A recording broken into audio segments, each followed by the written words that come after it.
तो hello everyone, आपका एक नए वीडियो में स्वागत करता हूं। तो भाई जितने भी शाहिद कपूर के फैंस हैं भाई, आप लोगों के लिए मैं एक से बढ़कर एक रिपोर्ट लेके आता ही रहता हूं। तो फिलहाल यहाँ पे कॉकटेल 2 की देखो मैं अपडेट दे ही रहा हूं, भले चले ना चले लेकिन मैं आप लोगों को बता ही देता हूं।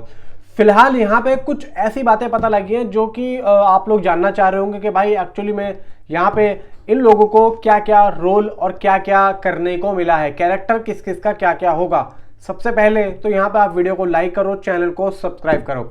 दूसरी चीज, यहाँ पे एक हाइप का बटन भी होता है नीचे, उसको भी अगर आप प्रेस कर दोगे तो आपका कुछ नहीं जाएगा, कोई जेब से पैसे नहीं जा रहे, हमारा भला हो जाएगा। सिर्फ आप उस हाइप को दबा दो, आप लाइक को कमेंट को भी मत करो, आप उस हाइप के बटन को दबा दो बस, और कुछ नहीं चाहिए।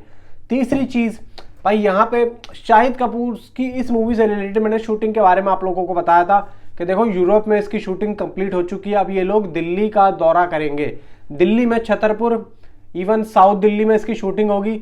एंड अभी अंदर की तो शूटिंग हो चुकी है, इंडोर की शूटिंग हो चुकी है, लेकिन 11 नवंबर से लेके 20 नवंबर तक इसकी आउटडोर शूटिंग होगी जो कि साउथ दिल्ली के मेन बाजार में होगी।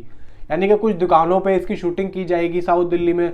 मे भी अगर मुझे यहाँ पे पता लगता है तो यहाँ पे अगर होता मैं दिल्ली से ही हूँ तो मैं हो सकता है कि जाऊँ और देखूँ शूटिंग, हो सकता है कि मुलाकात करने का भी मौका मिल जाए। लेकिन देखते हैं, अगर ऐसा हुआ तो, पॉसिबिलिटी हुई तो, अगर कोऑर्डिनेटर मेरा कोई जान पहचान का हुआ तो यहाँ पे मैं कॉल करके उनसे पूछ सकता हूँ, ऐसा हो सकता है। बाकी देखते हैं भाई, किस्मत में हुआ तो मिलेंगे, मैं कोई कंफर्म नहीं बता रहा हूँ। फिलहाल यहाँ पे ये भी पता लगा है कि जो अगर आपने कॉकटेल देखी है, फर्स्ट पार्ट देखी है, उसमें सैफ अली खान, दीपिका पादुकोण, डानिया पेंटी होते हैं।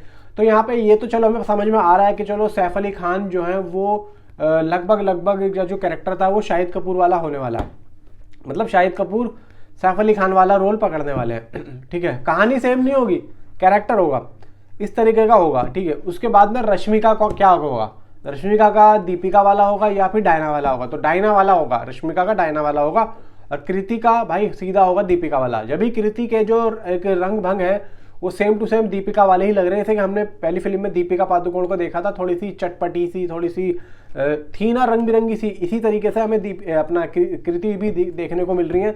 अभी जो सॉन्ग की कुछ यहाँ पे BTS वीडियो बाहर आ रही थी उसमें हमें देखने को मिला था जो अपना ये जो कृति के जो भाई ड्रेस थी वो किस तरीके की थी। तो मैं जब भी समझ गया था, खैर देखने में लग ही रहा था कि भाई ये होने वाला। लेकिन रश्मिका से मैं काफ़ी ज़्यादा देखो ये मतलब रश्मिका का ये, मैं कृति से ज़्यादा रश्मिका को भाई देखने में काफ़ी ज़्यादा एक्साइटेड हूँ। क्योंकि रश्मिका अगर भाई डायना का रोल प्ले कर रही है तो डायना का जो रोल था वो एक तरीके से इनोसेंट सा था, चुपचाप रहती थी। मतलब यह है कि अगर किसी ने कुछ कह दिया तो वहाँ पे वो चुप है, ज़्यादा बात नहीं करना। तो अब यहाँ पे देखना जाए कि भाई रश्मिका इसको कैसे प्ले करती हैं।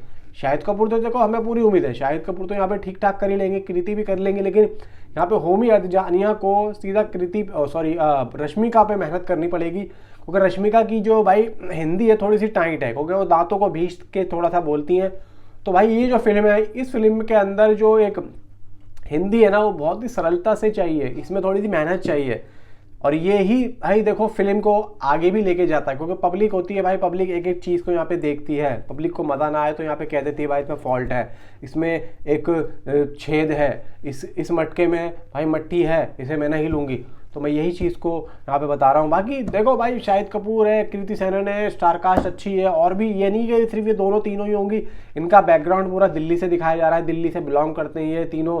जैसे कि हमने उस टाइम पे देखा था उस फिल्म के अंदर जो बाज़ारों में जो ये लोग जो गाने वाने चल रहे हैं, नशे सी चढ़ गई हो, ऐसी नशे सी चढ़ गई, वो जो गाना था उस फिल्म के अंदर, कुछ यहाँ पे इस फिल्म के गाने भी अच्छे ही होंगे। लेकिन अब जैसे कि देखो हमने गाना पता चला था कि भाई कॉकटेल 2 का गाना आ रहा है।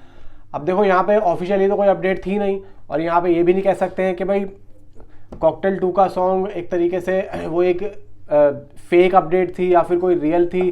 क्योंकि अगर आना होता तो भाई अभी तक आ जाता, क्योंकि ऑफिशियली तरीके से भाई मेरे पास तो कोई अपडेट आई नहीं थी, क्योंकि मैडॉक ने खुद यहाँ पे ऑफिशियली अनाउंसमेंट किया हो।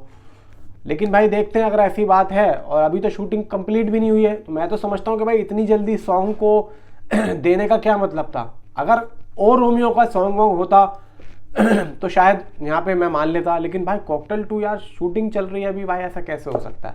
तो यहाँ पे थोड़ा सा मेरा भी माइंड घूमा था कि यार ऐसा नहीं हो सकता है।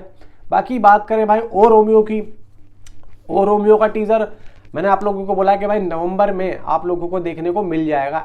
आप टेंशन मत लो, नवंबर में आप लोगों को ये प्रॉपर तरीके से लास्ट में आप लोगों को देखने को मिलेगा। मे भी हो सकता है कि धुरंधर के साथ में आ जाए, वो धुरंधर भी 5 तारीख को आ रही है, हो सकता है धुरंधर के साथ में ये लोग रिलीज़ कर दें, क्योंकि फरवरी में फिल्म रिलीज़ है 13 फरवरी को, क्योंकि फिर दिसंबर में अगर आता है, दिसंबर जनवरी फरवरी, तो 3 महीने पहले अगर टीज़र विशाल भारद्वाज देते हैं या फिर फर्स्ट लुक भी देते हैं, तो मे भी मुझे लगता है कि ठीक है भाई, साजिद नाडियाडवाला थोड़ा सा तो यहाँ पे अब सीरियस हुए हैं अपनी फिल्मों को लेकर, क्योंकि बहुत अच्छा काम किया कि वो आगे ले गए इस फिल्म को।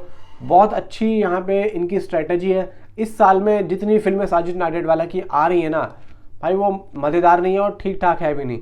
बाकी टीज़र की अपडेट ये है कि 1 मिनट 12 या 13 सेकंड का ये टीज़र बताया जा रहा है, और जिसके अंदर हमें कट टू कट हर किसी के यहाँ पे शॉर्ट्स दिखेंगे। शाहिद के दिखेंगे, शाहिद का प्रॉपर तरीके से फुल लुक नहीं दिखाया जाएगा, इतना मैं आप लोगों को बता रहा हूँ। बाकी कट टू कट यहाँ पे फाइटिंग सीक्वेंसेस, कुछ यहाँ पे ऐसे सीक्वेंसेस भी होंगे जो कि एक अलग तरीके के होंगे। फिल्म जो है देखो पुराने दौर पे बेस्ड है, यानी कि जो 70s का दौर था, 60s का दौर था, ये उस ज़माने पे बेस्ड है जिस टाइम पे मुंबई में गैंगस्टर्स का दौर चला करता था, गैंगस्टर हुआ करते थे। तो ये उस ज़माने की फिल्म है। बाकी भाई देखो, देखते हैं क्या होता है टीज़र के अंदर और क्या होता है। तृप्ति डिमरी एक तरीके से अभी जो सॉन्ग आया था लैला वाला, यहाँ पे किरदार निभाने वाली, यानी कि जो रोमियो है वो रोमियो अपनी लैला के लिए सब कुछ कर सकता है। वो रोमियो फाड़ भी सकता है, मर भी सकता है और मार भी सकता है, ये रोमियो का काम है। बाकी देखते हैं किस तरीके से इन लोगों ने डायरेक्शन दिए, बनाया। Thanks for watching.